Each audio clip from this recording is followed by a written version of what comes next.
नमस्कार दोस्तों, आइए सुनते हैं हिंदी भाषा की प्रख्यात एवं वरिष्ठ लेखिका मालती जोशी द्वारा लिखी हुई कहानी स्वयंवर। तो आइए कहानी शुरू करते हैं।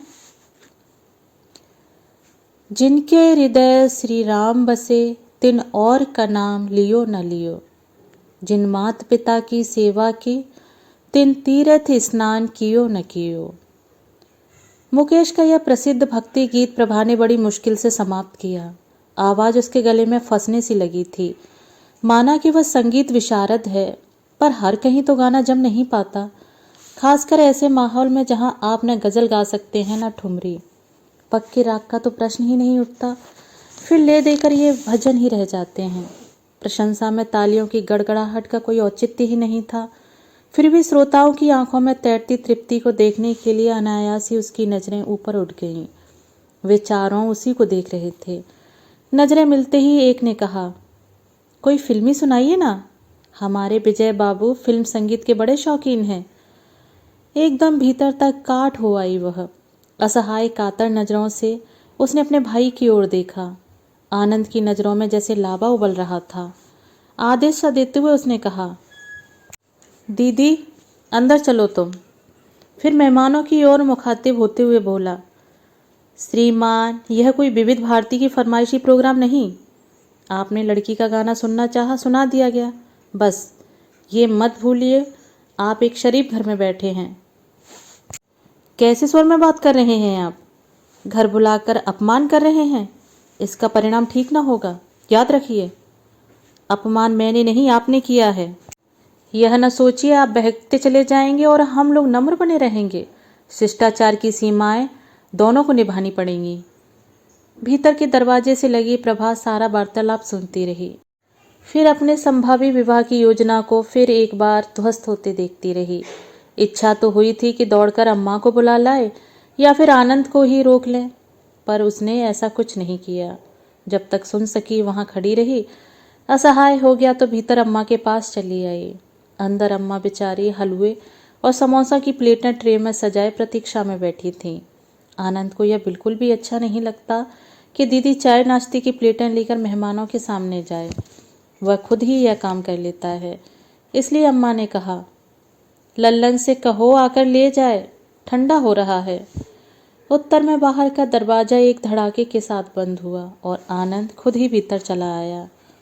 बेटा, ये नाश्ता नाली में फेंक दो, उसने कहा और वहीं चौकी पर पसर कर बैठ गया।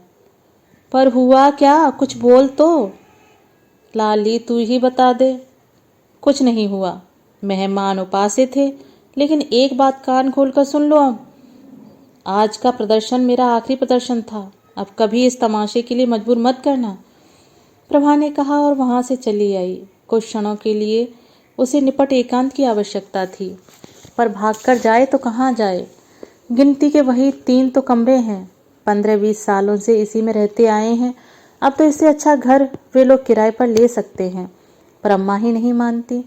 कहती हैं पहले प्रभा को निपटाओ, वो अपने घर चली जाए तो फिर हम नए घर के बारे में सोचेंगे। अपने बिस्तर पर लेटकर वह मन ही मन सबसे कट जाने का प्रयास करने लगी, पर किचन का वार्तालाप बरबस उसके कानों में टकराने लगा। आनंद बेतरह उखड़ा हुआ था और अम्मा तरह तरह से उसे समझा रही थीं। ऊंच नीच का सब्र का पाठ पढ़ा रही थीं। बेचारी अम्मा, प्रभा को भी तो इसी तरह दिन भर समझाती बुझाती रहती हैं। उन्हीं के मान मनोहार का लिहाज रख लेती है प्रभा, नहीं तो उसे भी यह सब कहाँ अच्छा लगता है। 30 पास करने के बाद इस तरह बधु परीक्षा के लिए बैठते हुए मन बेतरह व्याकुल हो उठता है। मन करता है अम्मा से चीख कर कहे, जब सचमुच इन बातों में रस था, जब सपने देखने की उम्र थी, तब मुझे गृहस्थी की गाड़ी में झोंक दिया था। अब वह उत्साह में कहाँ से लाऊं। समय की निर्मम वादी में मन भी मुरझा गया था, साथ ही रूप लावण्य भी धुंधला पड़ गया था। फिर रोज की यह नुमाइश किस लिए? पर वह मुँह से कुछ नहीं कहती। जो कुछ भी हुआ उसमें अम्मा का दोष ही क्या था? उसकी शादी का सलौना सपना अम्मा ने भी देखा था। पता नहीं कब से उन्होंने चुपके चुपके सामान जोड़ना शुरू कर दिया था। उनकी मध्यवर्गीय गृहस्थी में बचत की गुंजाइश ही कहाँ थी। फिर भी वे तैयारियों में जुटी थीं, जिससे समय पर परेशानी न हो। बहुत बड़े लोग नहीं थे वे, पर जिंदगी आराम से कट रही थी। पर नियति के एक प्रहार ने सब कुछ तहस नहस कर दिया। बाबूजी एक दिन दफ्तर गए तो लौटे ही नहीं। लौटा उनका छिन्न बिछिन्न कलेवर। नन्हे आनंद ने कांपते हाथों से पिता को अग्नि दी। उसी चिता में राख हो गए प्रभा के सुकुमार सपने भी। कॉलेज की पढ़ाई बीच में ही छोड़कर मात्र 18 वर्ष की आयु में उसने एक स्कूल में नौकरी कर ली। पिछले 14 वर्षों से वह वहीं जमी हुई है। इस बीच कितने ही तूफान आए पर वह मजबूती से पतवार थामे रही। बाबूजी का सपना था आनंद को डॉक्टर बनाएंगे। प्रभा ने वह सपना पूरा किया। विभा भी इस साल बीएससी हो जाएगी। समय के साथ भागते हुए हाँप चली थी वह। सोचा था अब जिम्मेदारियां खत्म हो चली हैं, अब थोड़ा सुस्ता लेगी। पर इधर अम्मा को पता नहीं कैसा पागलपन सवार हुआ है। जब से आनंद की पढ़ाई समाप्त हुई है प्रभा की शादी के पीछे पड़ गई हैं। उनके जीवन की एकमात्र साथ बन गई है उनकी शादी। और तभी से देखने दिखाने का चक्कर शुरू हो गया है। लोग भी ऐसे हैं, देखने तो आते हैं उसे और मांगते हैं विवाह को। जैसे लड़की न हुई तरकारी हो गई, छांट कर लेंगे। कितना ही समझाएं, दोनों बहनों में पूरे 10 साल का अंतर है, पर उन्हें कोई फर्क नहीं पड़ता। अब तो जब कोई आने को होता है अम्मा विवाह को बाहर भेज देती हैं, क्योंकि कितना ही छिपा कर रखो, महिलाएं तो घर देखने का बहाना कर भीतर आ ही जाती हैं। स्कूटर की परिचित आवाज़ से प्रभा की तंद्रा टूटी। खिड़की से उचक कर देखा, गोपाल दा थे। बड़े सदे हुए ढंग से सीढ़ियों के पास गाड़ी रोकी और संतुलित कदम रखते हुए ऊपर आ गए। बड़े जीवट वाले व्यक्ति हैं।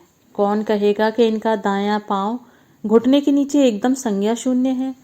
शारीरिक और मानसिक रूप से कितना झेला है इन्होंने, फिर भी हमेशा हंसते हुए रहते हैं। जब जब अम्मा टूटने लगती हैं इन्हीं को देखकर हिम्मत जुटाती हैं। बिना किसी नाते रिश्ते वाला भतीजा अम्मा को इसीलिए बहुत प्यारा है। स्कूटर की आवाज़ सुनकर उन्होंने ही दौड़कर दरवाज़ा खोला। गोपाल ने झुककर पांव लागन किया तो निहाल होकर आशीर्वादों की झड़ी लगा दी। चाची, अपनी प्रिय आराम कुर्सी पर बैठते हुए गोपाल दा ने कहा, कोरे आशीर्वाद से पेट नहीं भरेगा, आज हलवा खिलाइए। हाय, तुम्हें कैसे पता चला कि मैंने हलवा बनाया है? हलवे की खुशबू उस मोहल्ले तक पहुंच गई है, तभी तो भागा भागा आया हूँ। देसी घी की सुगंध रोज रोज थोड़ी ही मिलती है, इसीलिए एकदम पकड़ लेता हूँ। प्रभा को जोर से हंसी आ गई। नाश्ते की अनावृत प्लेटें रसोई में एकदम सामने ही तो रखी थीं और गोपाल दा ज्योतिषी बने अम्मा को बहला रहे थे। प्रभा उठी और सजी सजाई ट्रे लाकर बीच वाली मेज पर रख दी। बोली, गोपाल दा, आप भी प्रसाद पाइए, सब आप ही के हिस्से का था, क्योंकि जिनके लिए बना था वे तो अभागे निकले। दरअसल वह जानबूझकर उस प्रसंग को हंसी में उड़ाना चाह रही थी ताकि घर का वातावरण कुछ सहज हो जाए। क्या ये सब मैं अकेला ही खाऊंगा? नहीं, हम लोग भी साथ देंगे। आनंद, चल तुम भी लो ना अम्मा।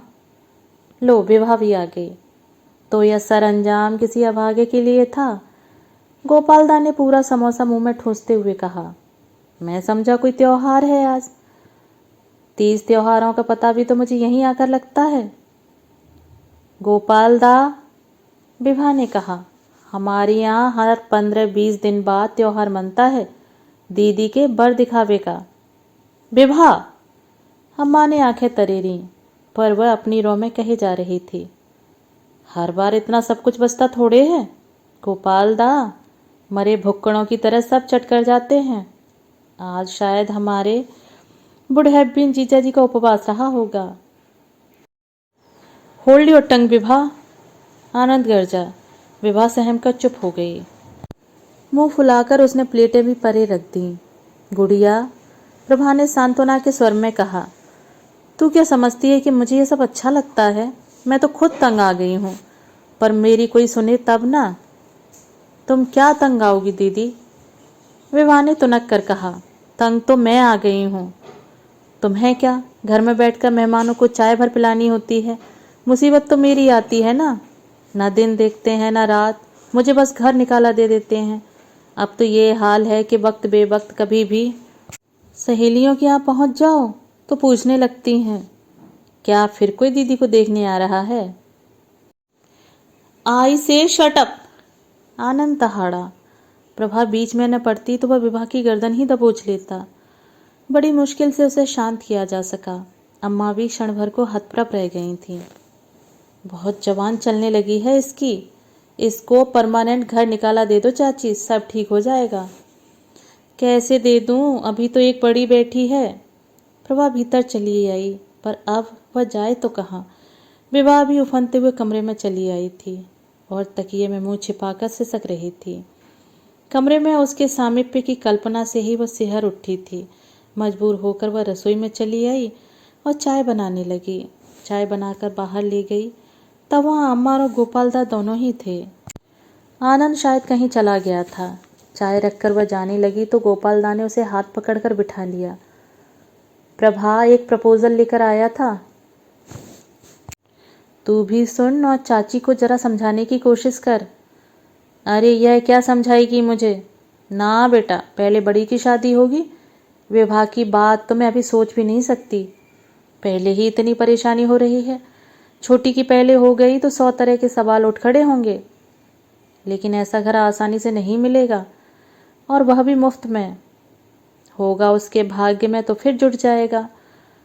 अम्मा तो जैसे सारा प्रसंग समाप्त कर भीतर चली गईं, पर गोपालदा ने उसे उठने नहीं दिया। सामने बिठाकर उसे अपनी बात समझाने लगे। वह सुनती रही और कुढ़ती रही। मन खट्टा हो आया।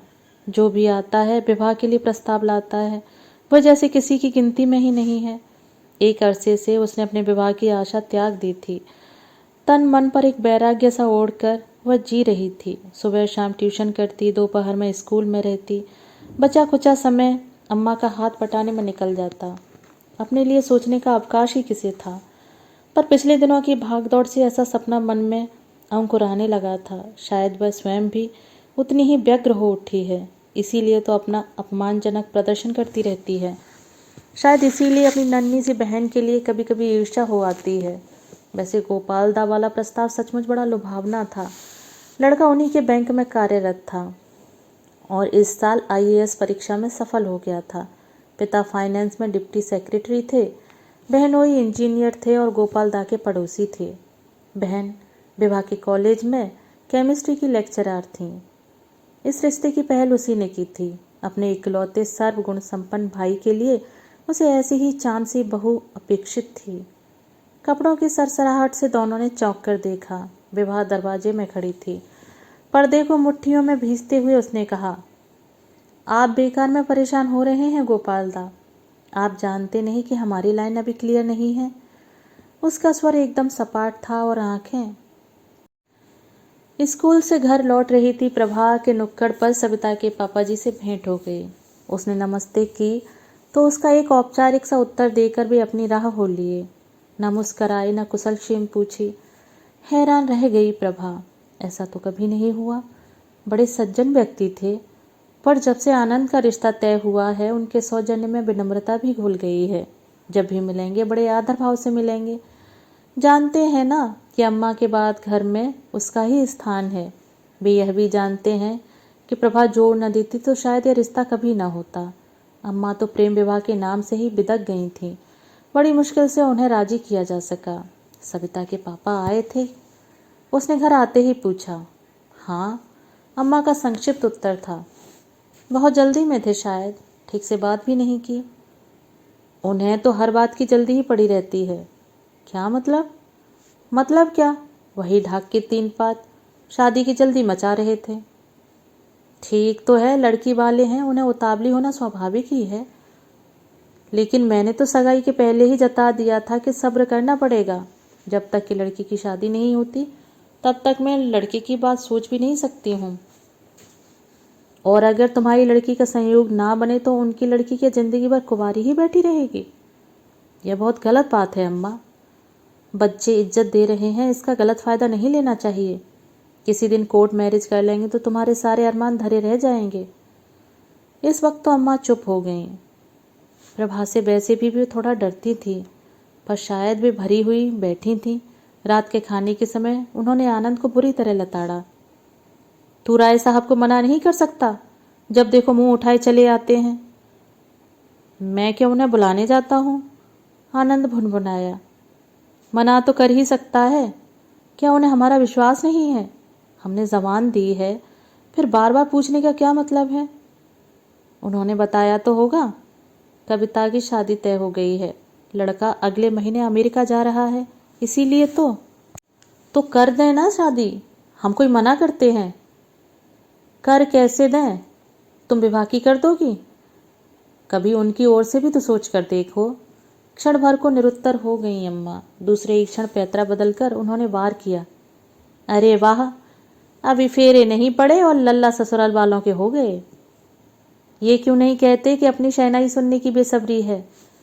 जिसने इस लायक बनाया है उसका भी तो कुछ लिहाज किया होता।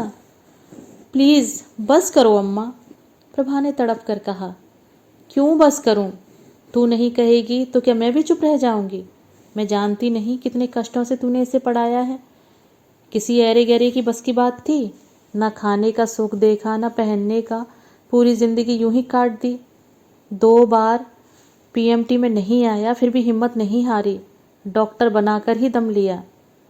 तेरे बाबूजी होते तो वो भी हाथ खींच लेते, समझे? बस करो अम्मा, तुम्हारे हाथ जोड़ती हूँ मैं।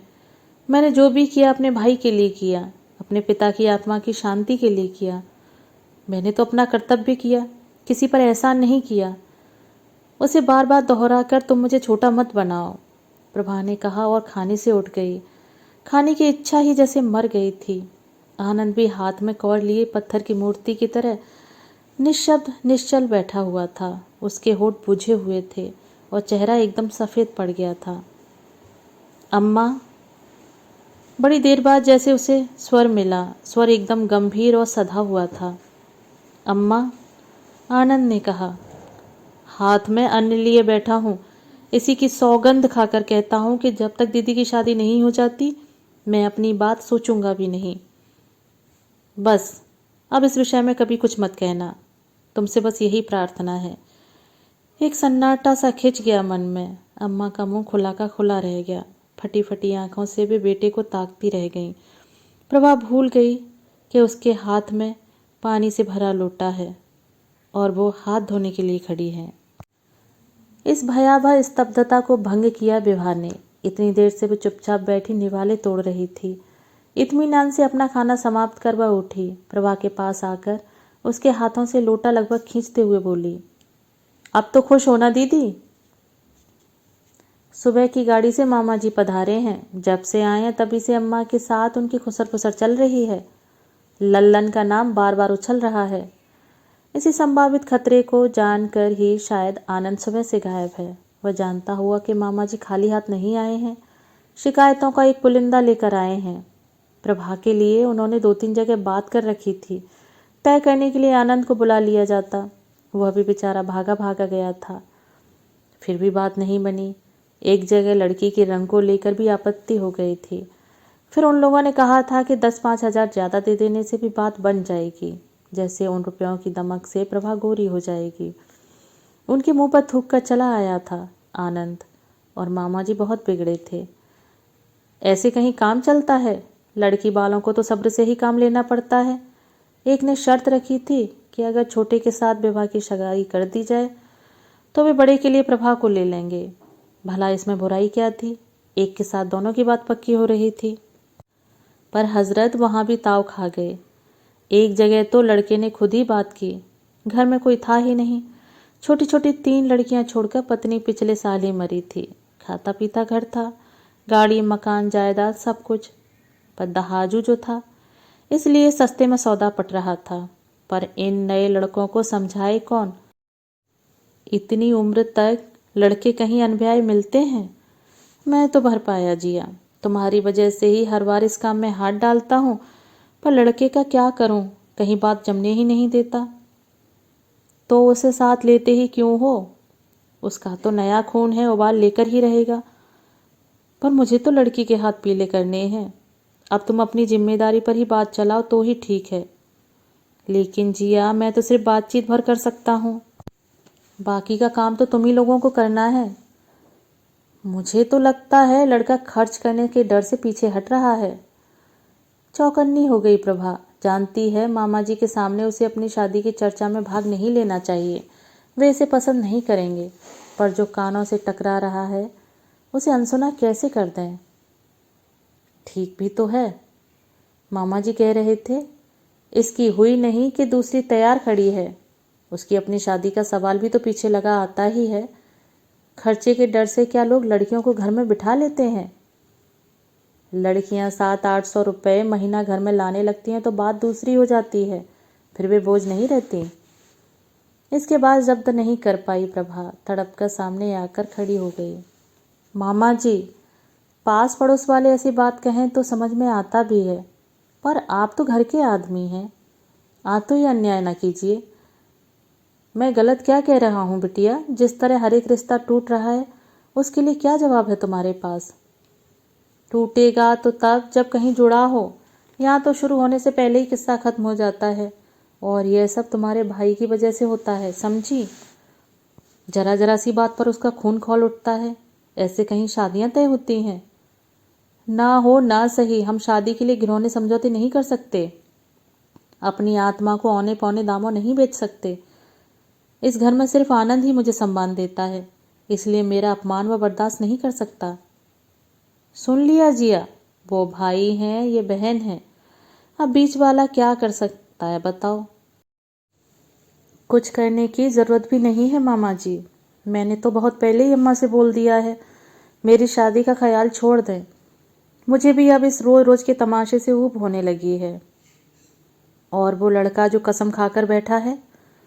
छन रसोई से आवाज आई तो प्रभा दौड़ कर गई। देखा विभा फर्श पर पड़े कांच के टुकड़े बीन रही है।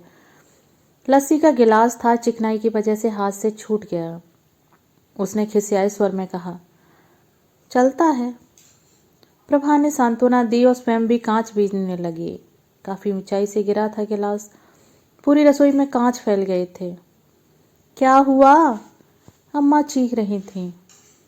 कुछ नहीं हुआ, तुम शांति से बैठी रहो। गिलास टूट गया है, प्रभा ने बताया। गिलास टूटा है? कौन सा? कहीं सेट वाला तो नहीं? ये विवाह होगी, उसके हाथ में तो शनीचर है, जरा संभल कर काम नहीं करेगी। ससुराल जाएगी तो खूब नाम रोशन होगा मेरा। अभी 10 साल तक तुम्हारी बदनामी का कोई खतरा नहीं, तसल्ली रखो। प्रभा ने चौंक कर देखा, विभा का चेहरा वह नहीं देख पाई। क्या कह रही है? अम्मा बेसब्री से दरवाजे पर आ खड़ी हो गई थी। कहेगी क्या? तुम भी तो जरा अच्छा आशीर्वाद दे दिया करो। भला ऐसे घर में वो जाएगी ही क्यों जहाँ बर्तन धोने पड़े? मेरी लाडो तो राजरानी बनेगी, प्रभा ने दुलार बरसाते हुए कहा। जरूर बनेगी, विभा ने कहा और टुकड़े समेटते हुए उठ खड़ी हुई। सारे राजकुमार उम्र भर मेरे दरवाजे पर ही तो यूं क्यों लगा कर बैठे रहेंगे? प्रभा ने फिर चौंक कर देखा, लेकिन विभा आंगन में चली गई थी। वहीं खड़ी होकर वह पड़ोस की भाभी से बतियाने लगी थी। और लोगों से बात करते समय तो उसके स्वर में मिश्री सी घुल जाती है। घर पर तो सबको काटने दौड़ती है। क्या होता जा रहा है इसे?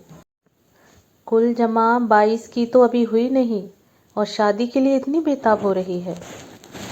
या गोपाल दादा कहते हैं वही ठीक है, प्रभा की शादी नहीं होगी तो क्या विवाह बढ़ेगी ही नहीं? आप लोग उसके बारे में कभी सोचेंगे ही नहीं। सचमुच इस तरह से तो उसके बारे में कभी सोचा ही नहीं। छींट वाली फ्रॉक पहनकर मोहल्ले में घूमने वाली ये चुलबुली सी लड़की कब बड़ी हो गई पता ही नहीं चला। पता तो तब चला जब लोग उसका रिश्ता मांगने आने लगे, और रिश्ते भी कितने सारे। आनंद के एक डॉक्टर दोस्त ने उसका हाथ मांगा था। मानसी उसे अपनी देवरानी बनाना चाहती थी। अन्नपूर्णा भाभी की सहेली उसे अपने भाई के लिए मांगने आई थी। फिर गोपालदा आए थे। गोपालदा वाला प्रस्ताव तो बहुत ही आकर्षक था। जिस दिन से अम्मा ने वो संदेश लौटा दिया है, विवाह का रोष जैसे 100 फनों से फुफकार रहा है, और सारा जहर उगला जाता है प्रभा पर। और फिर विवाह की ही तो बात नहीं है। उसे सविता मिली थी मार्केट में तो सफाई से कन्नी काट गई थी, नहीं तो दीदी दीदी कहकर लिपट ही जाती थी। हाट बाजार कुछ भी नहीं देखती थी। लगी लगाई शादी टल जाने का दोष उसने प्रभा के ही सिर मड़ा होगा, जाहिर है। कविता की शादी धूमधाम से हो गई। स्कूल में सभी के नाम कार्ड्स आए थे। कविता इसी स्कूल की छात्रा थी। बोर्ड की परीक्षा में वो मेरिट में आई थी। उसकी फ़ोटो प्रिंसिपल के ऑफिस में लगी हुई है। उसने याद से सारी अध्यापिकाओं को निमंत्रण भेजा था, एक प्रभा को छोड़कर। प्रभा ने यह सोचकर संतोष कर लिया था कि घर पर तो बाकायदा निमंत्रण आएगा ही। न राय साहब आए, न कार्ड ही पहुंचा। प्रभा से नहीं रहा गया, आनंद से पूछ ही लिया। बोला, मैंने ही मना कर दिया था। अम्मा का दिमाग आजकल ठीक नहीं है। अपने घर किसी का अपमान हो मुझे अच्छा नहीं लगता। अम्मा से छुपाकर वहां जाने की मेरी भी कोई इच्छा नहीं थी, पर चुप हो गया आनंद। पर उसके बिना कहे ही उसके मन की बात प्रभा समझती है। वो अम्मा से उलझना नहीं चाहता, पर कविता को भी नाराज नहीं कर सकता। कैसी उलझन में फंस गया है बेचारा। हंसना तो जैसे आजकल भूल ही गया है। बात भी करता है तो बस ज़रूरत भर की। जितनी देर घर में रहता है बुझा बुझा सा रहता है। और सिर्फ आनंद ने ही क्यों, पूरे घर ने ही जैसे उदासी की एक चादर ओढ़ ली है। हवाओं में भी चहकने वाला ये परिवार एकदम खामोश हो गया है। दोस्तों, अभी आप सुन रहे थे मालती जोशी द्वारा लिखी हुई कहानी स्वयंवर का प्रथम भाग।